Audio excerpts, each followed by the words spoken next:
Ma'am బట్టతల అనగానే ఒకప్పుడు కేవలం అబ్బాయిలు మాత్రమే గుర్తొచ్చేవారు. హ్మ్. సో, ఇప్పుడు అమ్మాయిలకు గూడా బట్టతలనేది వస్తూ అవును. ఉంది. సో, ఇంతకు ముందంటే కేవలం వంశపారపర్యంగా ఉంటేనే బట్టతలొస్తదని ఒక దీంట్లో ఉండేవారు. హ్మ్. బట్ ఇప్పుడు జెనెటిక్స్‌తో కూడా సంబంధం లేకుండా అందరికీ వస్తుంది. అవును. ఏంటి మేజర్ రీజన్స్ ఏముండొచ్చు ఈ బట్టతల రావటానికి? మేల్‌లో అయినా, ఫీమేల్‌లో అయినా? సో, మీరన్నట్టు ఇదివరకు మేల్స్‌లోనే ఎక్కువ చూసేవాళ్ళం. ఇప్పుడు ఫీమేల్‌లో కూడా ఈ ఆండ్రోజెనెటిక్ ఎలోపేషియా అనేది ఎక్కువగా ఉంది. సో, ఎందుకు మెయిన్ రీజన్ అంటే అపార్ట్ ఫ్రమ్ జెనెటిక్స్ హ్మ్. ప్రెజెంట్ ఉన్న స్ట్రెస్ హ్మ్. ఇదే మెయిన్ రీజన్.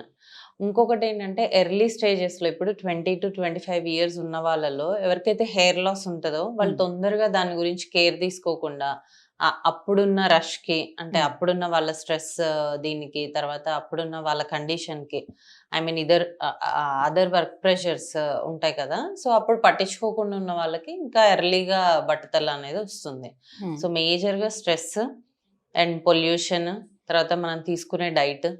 ఎవరు ప్రోటీన్ డైట్ ప్రాపర్‌గా తీసుకోవట్లేదు. మనకేది కావాలో అది తీసుకోవట్లేదు. హెయిర్‌కి కావాల్సింది తీసుకోవట్లేదు. సో, దానివల్ల తొందరగా బట్టతల అనేది వస్తుందిప్పుడు.